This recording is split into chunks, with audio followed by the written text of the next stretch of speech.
Dans cet enregistrement-ci, nous avons prévu de vous parler de la fenêtre principale d'une application Microsoft Office typique, à savoir Microsoft Word en l'occurrence, qui va servir comme logiciel martyr dans cette leçon.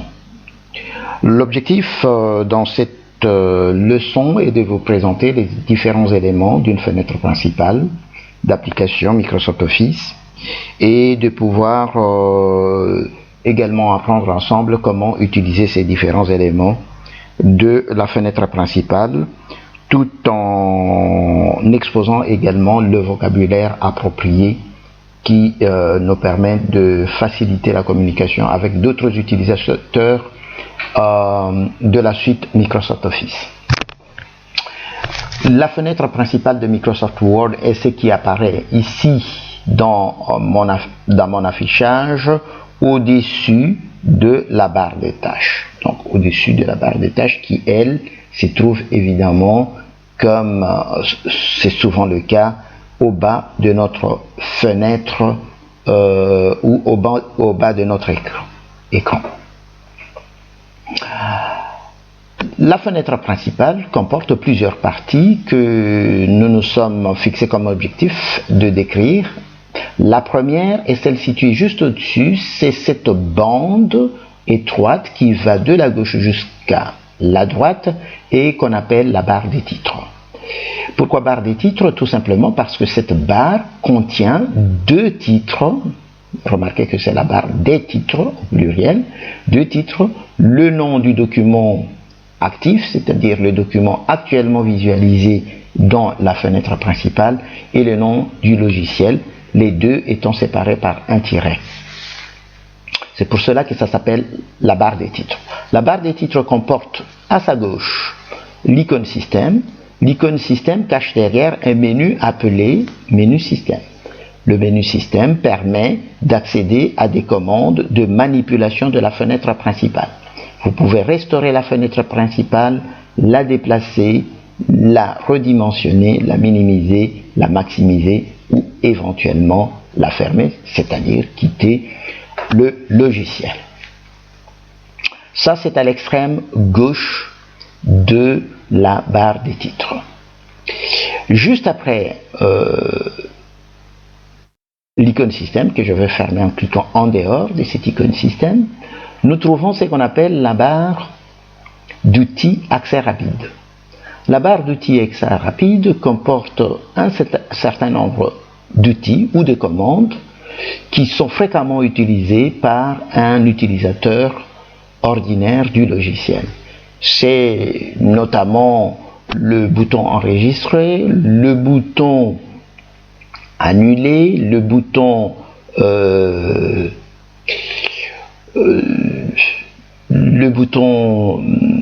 répéter, le bouton nouveau qui vous permet d'ouvrir un nouveau document, le bouton ouvrir qui vous permet d'accéder au dossier dans lequel vous pouvez choisir le document à ouvrir, le bouton impression rapide, le bouton aperçu avant impression, ainsi que un petit bouton à la fin qui vous permet d'ouvrir un menu qui vous aide à configurer votre barre d'outils accès rapide. À savoir, vous pouvez décider par exemple d'afficher le bouton email qui n'apparaissait pas. Voici, maintenant il apparaît. Ce bouton vous permet d'envoyer directement votre document Word à partir de Word par email en utilisant votre messagerie par défaut. En effet, par exemple, si je décoche dans ce cas-ci, prenons que je décoche l'option nouveau, on voit disparaître le bouton nouveau document qui était dans la barre d'outils accès rapide. Ensuite vient évidemment les deux titres dont nous avons déjà parlé et à l'extrémité droite de notre barre des titres se trouve un certain nombre de boutons. Nous commencerons par décrire les trois derniers. Les trois derniers sont en effet la collection des boutons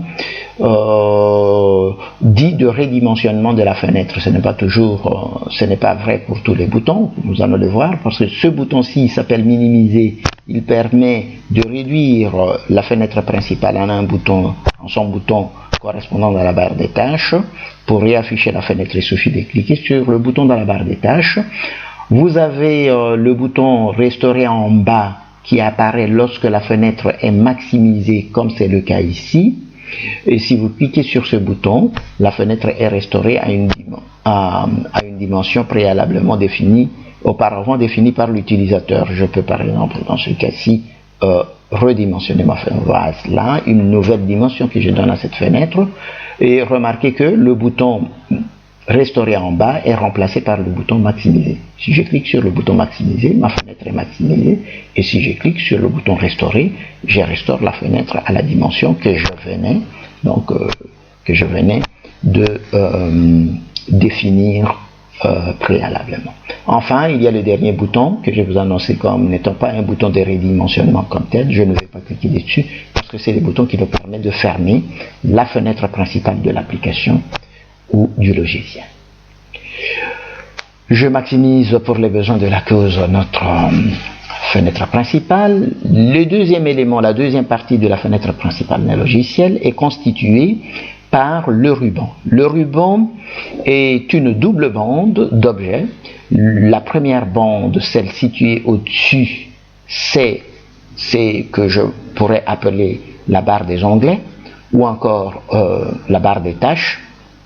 C'est un peu difficile à comprendre comment les ingénieurs de Microsoft aient choisi la terminologie barre des tâches. Les onglets sont en effet appelés des tâches dans la nouvelle terminologie, mais retenez seulement que chaque onglet permet d'accéder à une page d'outils. Hein.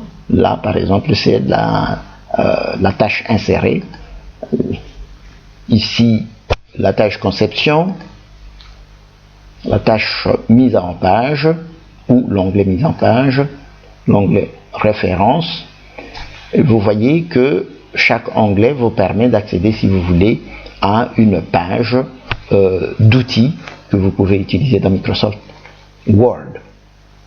Donc, je disais que là, le ruban est composé de deux parties. La première, c'est la barre d'onglet et la deuxième, c'est la barre d'outils. Dans la barre d'outils apparaissent les différents outils formant une tâche particulière. Par exemple, la tâche insérée comporte un certain nombre d'outils qui, si vous voulez, participent à cette tâche d'insertion. Les outils sont regroupés dans des sous-tâches. Ici, vous avez la sous-tâche page, la sous-tâche table, la sous-tâche illustration, la sous-tâche application, médias, liens, commentaires, en-tête et pied de page, texte, symbole. Donc, dans chaque sous-tâche se trouvent regroupées des commandes Microsoft Word qui sont plus ou moins, qui ont des fonctions plus ou moins comparables. Ainsi, par exemple, bon, vous pouvez changer l'en-tête, vous pouvez changer le pied de page, vous pouvez changer encore la numérotation. Remarquez que tout ceci a à faire soit à l'en-tête, soit au pied de page. Nous avons donc ainsi décrit, si vous voulez, fini la description du ruban, qui est une partie importante de la fenêtre principale des applications Microsoft Office actuelles. Il est possible, en utilisant ce petit bouton qu'on appelle réduire le ruban, il est possible de masquer la barre d'outils, cette deuxième partie de notre ruban. Pour réafficher notre ruban, il suffit de cliquer sur le bouton option d'affichage du ruban et de sélectionner afficher les onglets ou afficher les onglets et les commandes. Je vais dans ce cas-ci afficher les onglets et les commandes. Je retrouve donc mon ruban au complet avec sa barre d'onglets et sa barre d'outils. Dans le cas particulier de Microsoft Word, sous le ruban se trouve la réglette. La réglette est un repère qui vous permet de savoir à quelle position à peu près vous vous trouvez dans le texte. Par exemple, ici, je sais que la lettre C se trouve, si vous voulez, à 4 cm de la marge gauche. Vous avez également ici une réglette verticale qui vous permet de connaître votre position verticale sur la feuille. Je sais par exemple ici, je reviens encore à la lettre C du mon compte rendu, et bien cette lettre, si je vois ici, il est situé à peu près à 2,5 cm au bas de la marge supérieure de mon document. Voici la marge supérieure de mon document. Il suffit de cliquer sur cette ligne de séparation entre la zone grise de la réglette et la zone blanche pour, si vous cliquez sur cette ligne de séparation, vous voyez, si vous voulez, apparaître la limite de la marge supérieure de votre document. Juste en l'angle, c'est-à-dire à la croisée, si vous voulez des prolongements de la réglette horizontale et de la réglette verticale, vous avez un bouton de sélection des taquets de tabulation. Nous savons que dans Word, on peut utiliser plusieurs taquets de tabulation. Ce n'est pas le moment de faire le cours de Word ici. Vous avez donc ici un bouton qui vous permet de sélectionner les taquets de tabulation à placer dans les documents. Enfin, sur notre droite, puisque nous avons parlé du dessus, nous avons parlé du gauche, parlons de la droite. À droite de notre fenêtre principale du logiciel Microsoft Word, nous avons ce qu'on appelle cette zone qui va d'ici jusque là. Ça s'appelle tout simplement l'ascenseur vertical. L'ascenseur vertical est l'instrument que nous utilisons en traînant le curseur qui s'y trouve, que nous utilisons pour parcourir très rapidement notre document verticalement et ainsi aller rechercher un texte qui nous intéresserait. Par exemple, pour savoir lors de la fin de cette réunion, je descends au bas du document pour trouver l'heure de la fin. Vous avez à l'extrémité supérieure un bouton qui permet de naviguer verticalement par petits coups et vous avez un autre bouton qui permet d'avancer vers le bas par petits coups. De même, sur le bord inférieur de la fenêtre du document, donc cet espace qui nous permet de visualiser notre document, c'est la fenêtre du document, à ne pas confondre avec la fenêtre principale du logiciel, qui est beaucoup plus grande. Donc au bas, juste sous la fenêtre du document, se trouve l'ascenseur horizontal qui nous permet de promener horizontalement dans les documents lorsque une partie du document n'est pas vue sur sa gauche ou sur sa droite. Évidemment, j'ai dit évidemment parce que ce n'est pas tout à fait évident, mais disons que apprenez tout simplement que cet ascenseur horizontal disparaît lorsqu'il n'y a pas lieu de promener horizontalement dans les documents. C'est le cas notamment lorsque toute la largeur du document est déjà affichée. À l'extrémité gauche de notre ascenseur horizontal, vous avez un bouton qui permet de sauter par petits coups vers la gauche du document et vous avez ici à l'extrémité droite de cet ascenseur un bouton qui permet d'aller par petits coups vers voir la droite du document. Évidemment, pour aller voir la droite du document, il faut que le document, lui, au sein de la fenêtre, soit déplacé dans la direction contraire, à savoir vers la gauche. Ce n'est pas tout. Nous avons déjà vu la barre des titres, là au-dessus. Nous avons vu le ruban qui comporte la barre des onglets, ainsi que la barre d'outils. Ensuite, nous avons vu l'élément venant sous le ruban, qui dans notre cas, dans le cas de Microsoft Word, est la réglette horizontale. Et nous avons parlé également de la réglette verticale, qui, elle, apparaît sur sur la gauche,